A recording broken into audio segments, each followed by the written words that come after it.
We found that in the last few weeks, quite a few films have faced serious cuts, which appeared arbitrary and random, and in some cases, it was following a quote-unquote expected pattern. Neeraj Khan's Homebound itself, which face a lot of cuts. Because there is a clear pattern on omission of all caste references. Even films which are pivoted on caste discrimination, caste identity, like you have to actually tell a filmmaker why a revising committee or an examining committee wants those cuts. If you are asking a filmmaker to make 120 cuts or some such figure, that means there will be nothing left of the film. Same thing with Neeraj Khewan's Homebound. If you take away all the castes, the thing about caste, then what's the whole point of that film? Under the cinematograph rules, the board is supposed to conduct at least one meeting every quarter. So even that wasn't happening for many years now, 6 years now. The last it happened in 2019, August. Also, we found that in a court submission, the board has admitted to receiving instructions from the INB ministry on how to go about a certain film. When Prashun Joshi came into the picture, there was this feeling this is a acclaimed lyricist. He will bring in some sensibility. Board. Yes, the previous filmmaker was laughed out of court, literally. And with Prashun Joshi's coming in, it literally felt like it was going to be something different. But it is not just more of the same. It's gone into another extreme. The latest Express investigation involves India's entry to the Oscar this year, a film called Homebound. And it also involves the Central Film Certification Board of India. I have with me Jay Mazumdar, who has conducted an investigation on the Film Certification Board of India, popularly known as the Censor Board. I also have with me Shubhra Gupta, who is a former board member of the Censor Board. And this investigation involves the film that in the most Indians would be proud of, Homebound, which has received acclaims all over in festivals, has raised the hopes of many film critics like Shubhra, who feel that this actually might be our chance of getting some sort of Oscar recognition in the international film category. But the film which is supposed to be releasing this week in halls across India, has faced major cuts, and so much so that the filmmakers are disillusioned, are unhappy, and this is just one of the many such cases where filmmakers have accused the board of rampant censorship. Jay, if you could tell us, what did your investigation on the censor board reveal?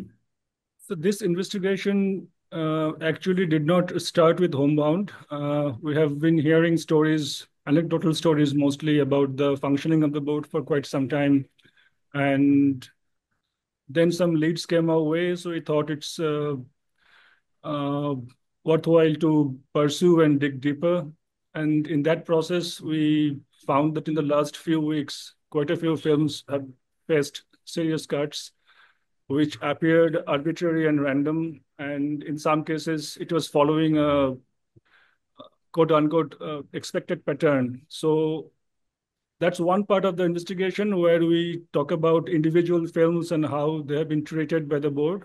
But beyond that, in a systemic way, we found that this board has actually lapsed long back, because the board is reconstituted with a tenure of 3 years, with the premise that it will, until there is a fresh order, or is term of 3 years, whichever is earlier is the duration of the board, and it would probably take a simple notification to keep the board going, but even that did not happen.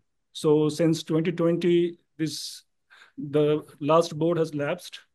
We also found that under the cinematograph rules, the board is supposed to conduct at least one meeting every quarter. So even that wasn't happening for many years now, 6 years now. The last it happened in 2019 August. And also there is a clause that the board should publish annual reports and inform the government about its functioning and the status of the industry. So the last report on record on CVFC website dates back to 2016-17. So these are some systemic issues. And also we found that in a court submission, the board has admitted to receiving instructions from the INB ministry on how to go about a certain film. Maybe there are other instances, we know about only one. So that was another revelation which really undermines the board's autonomy. And then there are cases where we have found that too many films faced too many cuts. And also, your investigation talks about how the board, uh, especially the chairperson, seems to favor a few, right? Shubhra would know about the process better, but briefly put, when a film comes to the board, initially a screening date is fixed when an examining committee watches the film and then gives its opinion. If that is not acceptable to the filmmaker, or if the committee itself is not in agreement, then there is a reviewing committee, a revising committee. So a board member usually heads those revising committees. Now this is a 12-member board, 2 members have expired since. So out of the 10 available members, we found out that only 2 or 3 are heading those committees, and sometimes they're being called to different cities to head such committees, even though there are local members available. So we tried to find out that why this was happening, if the local members were not available or they were not willing to head those committees, but that was not the case. So this was probably happening because there are some, again, quote unquote, convenient members of the board who would follow a certain line, and they are being handpicked to head these revising committees, and others are being neglected. So altogether, it gave us a picture where the board is being run by it's a one-man show, so to say, and most of the board members are not at all involved in the functioning of the board for quite a few years. Absolutely. To expand on that, that part of the investigation, you know, Jay's detailed investigation talks about the case of the Neeraj Khan's homebound itself, which face a lot of cuts, and also during the screening committee screening, apparently.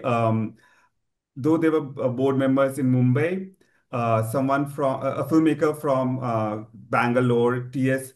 Nagabharana, was called for a special screening, and apparently there was some sort of confrontation between Neeraj Khan and the same filmmaker. So, Shubhra, I would want to understand from you, if you could walk us through the whole process of these committees, and how are these screenings held, and what is the process? Okay, so it's actually a process which has been part of the Cinematograph Act, which was constituted in 1952, back in the time when cinema was just coming into its own. A lot of that act, all it's actually, the focus is and has always been notionally that this is a certification board. But the problem with this is that uh, most of the CBFC boards which have been constituted over the years have not really taken this in the letter and the spirit that it was constituted. It has suddenly, not suddenly actually, I will dial back on that. It has always been used as an instrument of censorship, which I think is really, it sort of goes against the letter and spirit of the act. It is supposed to be a certification board which should be able to assign a certification, either an adult certification or a universal certification. Universal means that anyone can see it. Adults mean that 18 and above can see it. And the category in between, the universal stroke adult, it is meant to be under adult supervision directly or indirectly. That is the the broad, the spectrum of certification. And that is actually what a board should be doing. But in over the last so many years in my own stint at the board, I found that it was the whole idea of sitting on judgment in a film becomes almost like an adult telling a child that this is something that you can watch and this is not something you can watch. Now, maybe in the 50s, early 50s, when the Cinematograph Act came into being, none of the things that are obtainable today, the internet has changed the world. The social media has, in fact, taken it to so many steps further, that censorship in and of itself doesn't make any kind of sense. If someone really wants to, locate something, they can really go at it and find it from somewhere. So to have a board which puts so much emphasis on censorship as opposed to certification has always been a problem, and it appears that that problem has only intensified rather than taking it in cognizance and trying to work around it, which is what we did in my time on the board. We tried, at least. Some of us were very, very keen that some of the way that the board functions, we should be able to streamline it. We should be able to bring it more in alignment with current, the current way things are, the way that you can find anything and everything on the net today. It makes this antediluvian, it makes this not current, it makes this feeling that it is Kafkaesque. So I think this is pretty much something that I have been hearing in the last so many years from people who were actually reporting on it on a daily basis, that things have been regressing rather than progressing. So yeah, and you do mention, as you have mentioned in the course of this conversation too, that this is not a new thing. The governments have been accused of controlling the board repeatedly. If you could tell us about past instances too, where in different governments where instances like this have happened. I recall during the emergency, there was this film called Kissa Kursika, which was very famously banned. So if you could tell us more about such Right. incidents. So you've taken us back to Kissa Kursika in the 70s. Then there have been numerous instances of board members or of actually examining committee members. Actually, let me take a moment to tell you how this whole thing functions.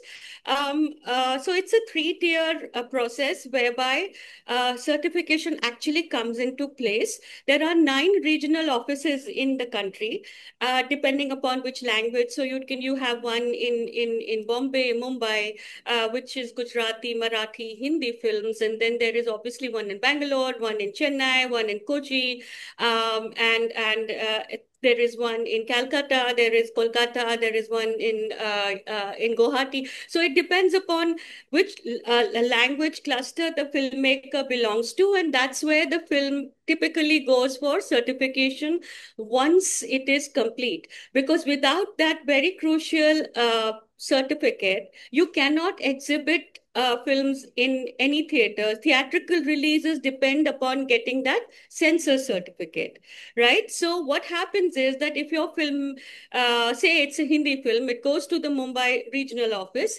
The regional officer will then, the chief regional officer will then constitute a few members from the examining committee, which is basically people from within the state who understand the language. And a date will be fixed, and these members will all come into a theater where the film is screened, and a certificate at the end of it is assigned to the film.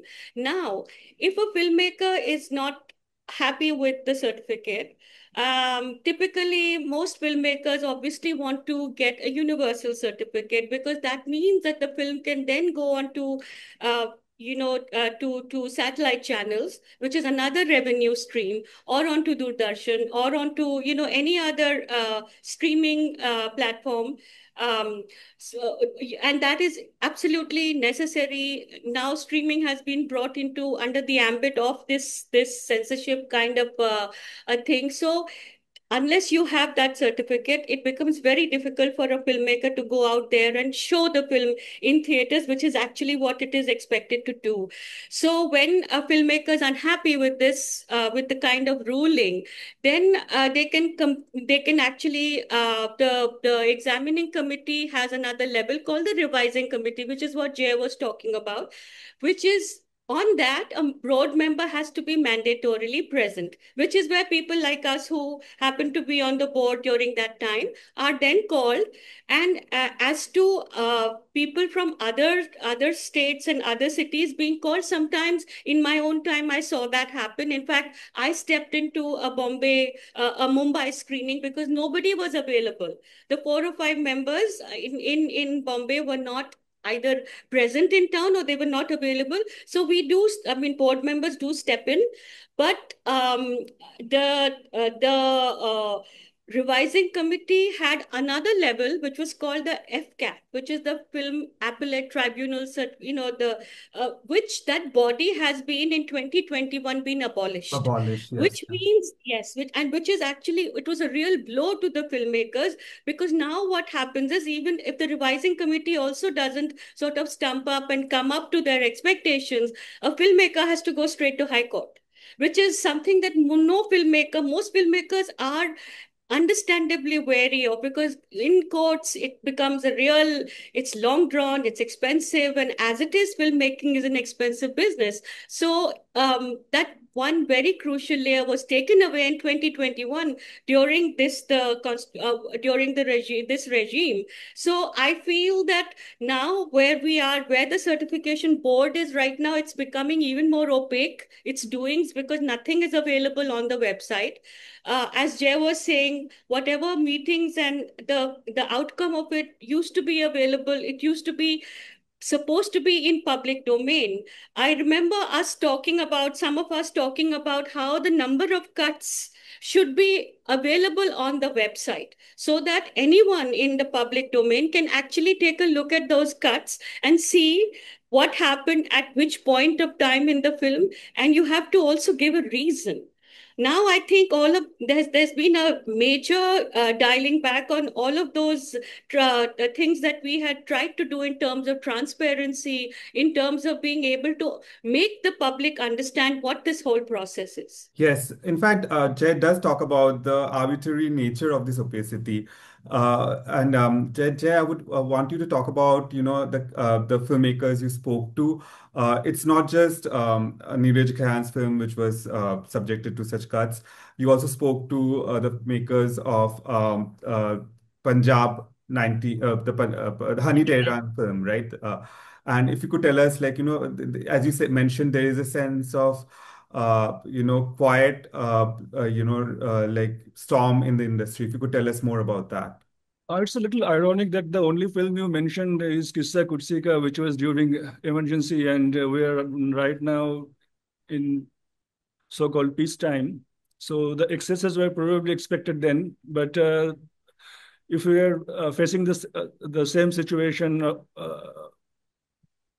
50 years later, and it's 70 years since the act was put in place, and the audience maturity is expected to have grown, and still the kind of censorship we see, and this passage from censorship to certification, which was the essence of the act, probably in the beginning.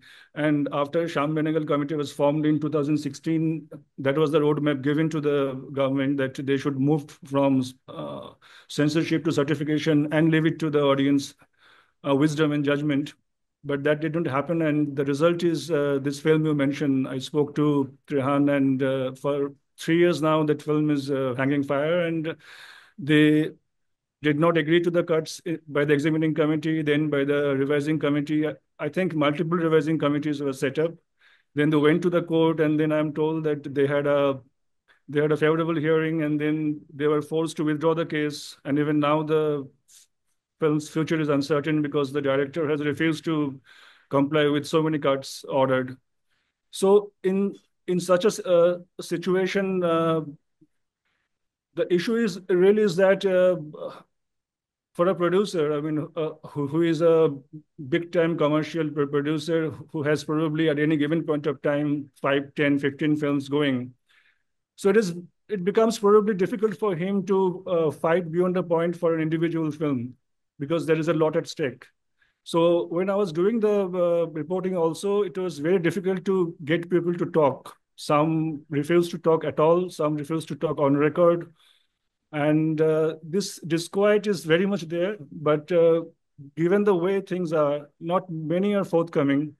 But some of them opened up off record and they shared the way things are going. And some of them also mentioned that some of the cuts mentioned imposed on them, they would not really follow any political or ideological line as such. So they're also fixed that why they're being told to do what they're being told to do. But some patterns evolved because there is a clear pattern on omission of all caste references. Even films which are pivoted on caste discrimination, caste identity, like Fule or Punjab 95, even this film, Homebound, caste is you mentioned Dhadak too also, yeah, very major theme in the film. So if from that film you take away all caste references, or for example, a film on Punjab, if that doesn't mention Punjab police or the state's name, or many such references, if they have to cut, then it loses its. I mean, you have to root a film in the context. So if you take away all that, then it takes away the age clearly.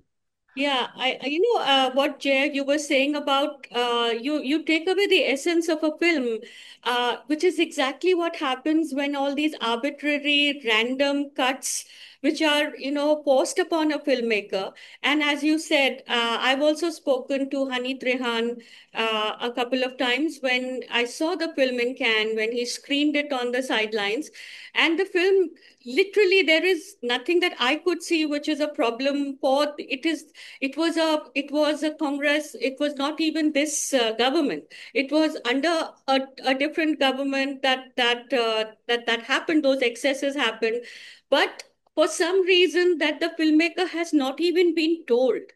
He's The thing with this is that you have to actually tell a filmmaker why a revising committee or an examining committee wants those cuts. They have never been explicit about the reason as to why these cuts need to be put into place. And if you logically think of it, if you are asking a filmmaker to make 120 cuts or some such figure, that means there will be nothing left of the film. They don't even want the film to be called Punjab 95. They want it to be called Satluj, which the filmmaker says makes no kind of, I mean, it's become so generic that the specificity of the film, the time, all of that goes away. Same thing with Neeraj Ghewan's Homebound. If you take away all the castes, the thing about caste, then what's the whole point of that film? Which is about minority, living in this country. If you're a minority or if you're of the lower caste, how does your experience of living, it is experienced by a filmmaker if you're going to take that out? In my own, I remember back in the day when it Prakash Jha's Apharan was also is also about caste, where it was not this government, another government was in place, but they also said no, you cannot use this word. So, because if you use this word, then it is casteist. In fact, it makes no kind of sense to say that if you use that word, it becomes casteist. It's only if the filmmaker is allowed. Let's say allowed is not even a word that it should not even be in play in a democracy, literally. But this is where it's come to. Unless a filmmaker is allowed to use those phrases, how is he or she going to address it? How is he or she going to say that, look, this is something that is not the right thing? Shazia Iqbal's Dhadak 2, which was earlier this year, which is also on cast, also faced so many problems in terms of the cuts that were asked. So much of the soul of the film gets butchered. So I don't understand how filmmakers can actually function in a place where everything is so Machiavellian, everything feels that it is not not being a favorable climate for a filmmaker to both make the film as well as have it out for people like us to watch needs a certain kind of sensibility, which is what the CBFC is meant to do. Because back in the day, in 1952, in the 50s, in the 60s, you could have said, yes, the general public may not understand what the filmmaker is trying to do. So therefore, we need to, intervene at that point. But now with in 2025, to have people sit upon judgment, both a film as well as the viewer, because they are actually depriving the viewer from exercising their own judgment. If somebody is over 18, you can vote, you can get married, you can do so many things. Then why should a person over 18 be told what they can watch and what they cannot watch, right? It depends. You are then infantilizing an audience. So that makes no kind of sense at all. Jay, I would also want you to talk about, your conversations with other board members who, on conditions of anonymity, spoke to you and expressed their disillusionment with the way things are functioning right now. So if you could tell us more about that. So they were not involved at all. I mean, none of them, that those who spoke to me, they had no involvement. They did not know what's happening in the board for quite some time. Not to mention about the day-to-day activities, but they didn't even know the trajectory it's taking and the way the board is making its decisions. They had no clue about that. So the one thing they all emphasized is that the filmmakers need an appeal mechanism. That's very important. The legal option cannot be the default option after the revising committee decision. So that's one. And number two is that if we go for a real certification regime where you can have many more categories. Now, of course, the board, the act has been changed 2 years, 3 years back, and now we have these subcategories of UA 16, UA 14, and such. But if we do that and then just leave it at that and let the audience decide, that would be a much better way to go, they feel. And thirdly, they also, some of them told me that they want members from other sections of the society, not only those who are in the film industry, but a wider participation would be helpful if we want to really bring a diverse set of sensibilities to it, who would understand and react differently. So these are the few things they are looking at, but this present board is serving, it's been the longest serving board, 8 years, I think.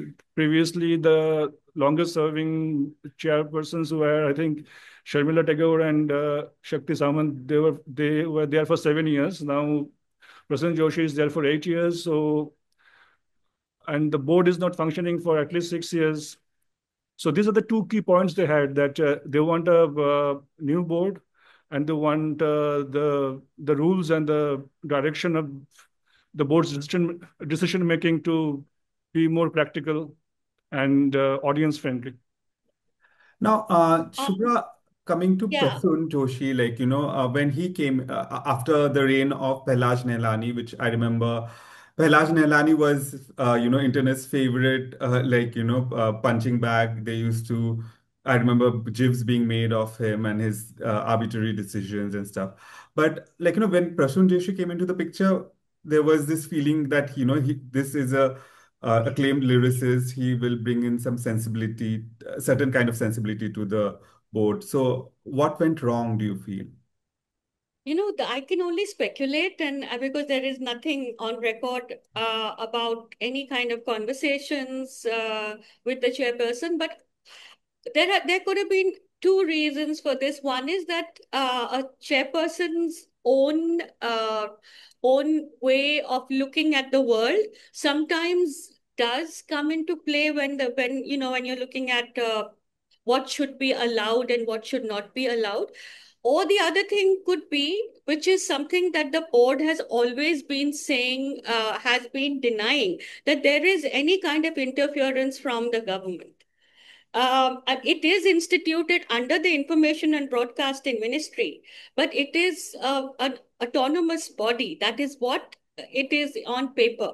But how much of it actually, actually comes into being, we have zero idea, because there is really there is literally nothing that we get from the board about the way it functions, about why it thinks a certain way about a film. So yes, the previous filmmaker was laughed out of court, literally. And with Prashun Joshi's coming in, it literally felt like it was going to be something different.